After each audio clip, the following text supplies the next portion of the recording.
Hello friends, आज का हमारा टॉपिक है एक्सप्रेशन फॉर एवरेज प्रॉपर्टीज़। ठीक है, आज हम व्यंजक ज्ञात करेंगे एवरेज प्रॉपर्टीज़ के लिए। ठीक है, किसकी एवरेज प्रॉपर्टीज़ के लिए व्यंजक निकालेंगे?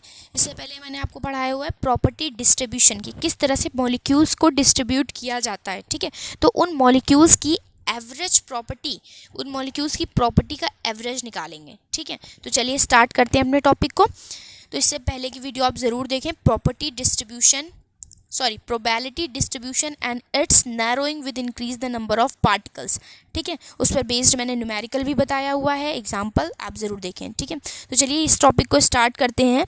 Let us consider a system of n particles having a property x। मान लिया हमने कोई सिस्टम है हमारे पास। ठीक है, मॉलिक्यूल्स जब बहुत सारे मॉलिक्यूल्स हो जाते हैं तो उसे क्या बोलते हैं? सिस्टम।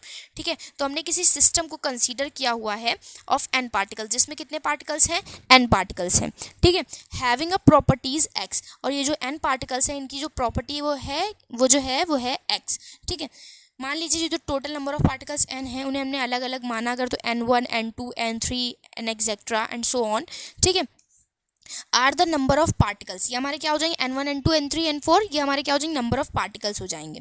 ठीक है, हैविंग प्रॉपर्टीज वैल्यूज, अब इनकी अलग अलग अगर प्रॉपर्टी देखें, मान लीजिए total number of particles n थे तो इनकी प्रॉपर्टी x थी। अब पार्टिकल्स को हमने अलग अलग डिस्ट्रीब्यूट किया है, अलग अलग रूप से देख रहे हैं, तो n1 n2 n3 n4 हैं, तो इनकी property x1 x2 x3 x4 हो जाएगी। ठीक है, the average value of x, मतलब जो प्रॉपर्टी है उसकी एवरेज वैल्यू अगर हम निकालें, मतलब क्योंकि हमें निकालना भी क्या है? एवरेज प्रॉपर्टी निकालना है। ठीक है, एवरेज प्रॉपर्टी निकालना है, तो अगर हम एवरेज प्रॉपर्टी निकालें इज डिफाइंड एज, तो उसे किस तरह से लिख सकते हैं? मान लीजिए एवरेज प्रॉपर्टी को हमने एक्स बार से रिप्रेजेंट किया।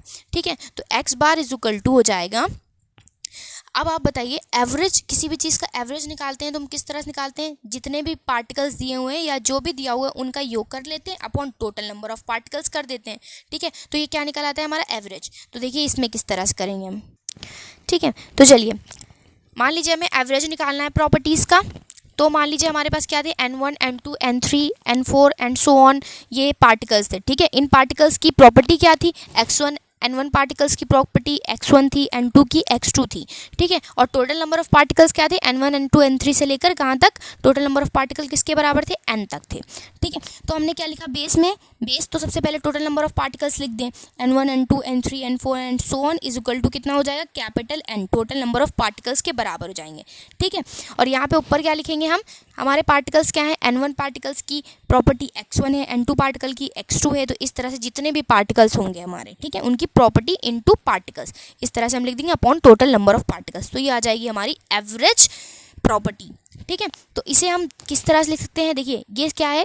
प्लस है, सारे क्या है आपस में प्लस में, तो हम समेशन का निशान लगा सकते हैं इसमें, तो हमने समेशन का साइन यूज़ करा, तो हमने इसमें क्या किया? समेशन का साइन यूज़ कर लिया। ठीक है, तो यह n1 x1 n2 x2 n1 n2 n3 n4 ऐसे जाएगा, तो यहाँ पे हमने ni लिख लिया। ठीक है, ये सफिक्स में इसके ni, तो i की वैल्यू कहाँ से कहाँ तक हो जाएगी? 1 से लेकर जहाँ तक भी जाएगा। ठीक है, जितने भी हमारे पास नंबर ऑफ पार्टिकल्स होंगे, उस तरह से x1 x2 x3 हमें जा रहे हैं, उसी तरह से हमने लिख लिया xi। ठीक है, तो समेशन ऑफ ni xi, अगर आप इसे खोलोगे तो यही चीज़ आ जाएगी। पार्टिकल्स हमारे टोटल कितने हैं? n हैं, तो इसे भी लिख सकते हैं ni। आप खोलोगे तो आई की वैल्यू कहाँ से कहाँ तक होगी? 1 से लेकर जहाँ तक हमारे पार्टिकल्स जा रहे हैं, तो 1 2 3 4 एंड सो ऑन। ठीक है, तो इस तरह से लिख सकते हैं summation of n i. Summation of n i को हम कैपिटल एन भी लिख सकते हैं टोटल नंबर ऑफ पार्टिकल्स के बराबर। ठीक है, तो इतने अपॉन कैपिटल एन लिख दिया, इसे इक्वेशन नंबर 1 मान लिया हमने। ठीक है, this is the expression for average value of property. तो सिर्फ हमें क्या था? फॉर्मूला रखना था, हमको बेसिक पता होता है कि हम एवरेज किस तरह से निकालते हैं, किसी भी चीज़ का एवरेज निकालना होता है तो हम इसी तरह से निकालते हैं। जितने भी हमारे पार्टिकल्स हैं या मॉलिक्यूल्स कुछ भी होता है उसे ऊपर लिखते हैं upon total number of molecules, तो इस तरह से हम किसी भी चीज़ का एवरेज निकाल लेते हैं। ठीक है, तो उसी तरह से हमने एवरेज निकाला, फिर ये हमारा ये आ गया फॉर्मूला, तो इसे हमने इक्वेशन फर्स्ट मान लिया।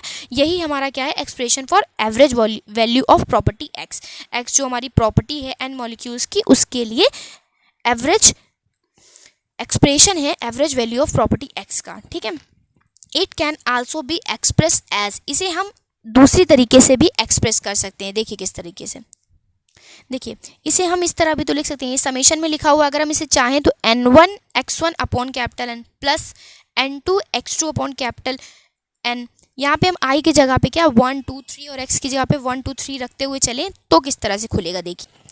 ठीक है, देखिए एक्स बार एवरेज प्रॉपर्टी हमने निकाली। एवरेज प्रॉपर्टी हमने इस तरह से भी लिख सकते हैं, ठीक है, is equal to N1 upon N1 X1 upon capital N। हमने NI XI upon capital N को खोला हुआ है, N1 X1 upon capital N plus N2 upon capital N into X2 plus N3 upon capital N into X3, आप इस तरह से and so on खोल सकते हैं, ठीक है। तो यहाँ पे हमने N1 अपॉन कैपिटल N को मान लिया P1, ठीक है, और X1 ऐसे ही रहने दिया, इसे मान लिया P2 X2 and so on, ठीक है। तो P1 P2 P3, अब इसका समेशन करके लिखें तो ये आ जाएगा PI, X1 X2 X3, इसका समेशन करके लिखें तो आ जाएगा XI। यहाँ पे I की वैल्यू क्या है 1 2 3 4 एंड सो ऑन। तो ये बन जाएगा हमारा इक्वेशन नंबर सेकेंड, ठीक है। तो P1, यहाँ पे P1 की वैल्यू कितनी है N1 अपॉन कैपिटल N, ठीक है, is the property of a single particle.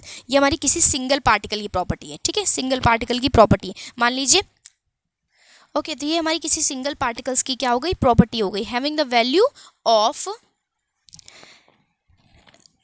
a single particle having the value of property x as, ठीक है, प्रॉपर्टी x जो हमारी है, मतलब n पार्टिकल्स की जो प्रॉपर्टी x है, मान लीजिए एज x1 हो गया, x1 हो गया, या x2 हो गया, या x3 हो गया। तो यहाँ पे P1 की वैल्यू हम निकाल चुके हैं, कितनी आई हमारी N1 अपॉन कैपिटल N। उसी तरह से P2 की अगर लिखें तो N2 upon capital N, P3 की N3 अपॉन कैपिटल N, ठीक है। तो इस तरह से हम P1 P2 P3 की प्रॉपर्टीज़ भी निकाल सकते हैं। तो हम ये मेरा बताने का ये वो है कि आप इस तरह भी एक्सप्रेस कर सकते हैं, इस एक्सप्रेशन को इस तरह से भी लिख सकते हैं, ठीक है। तो आई होप आपको ये समझ में आ गया होगा एक्सप्रेशन फॉर एवरेज प्रॉपर्टीज़ किस तरह से निकालते हैं किसी भी मॉलिक्यूल्स की। मान लीजिए आपके पास n मॉलिक्यूल्स है, तो आप किस तरह से एवरेज प्रॉपर्टी निकालेंगे। तो अगर आपको ये वीडियो पसंद आए तो प्लीज़ मेरे चैनल को लाइक, सब्सक्राइब और कमेंट करें। Thank you for watching.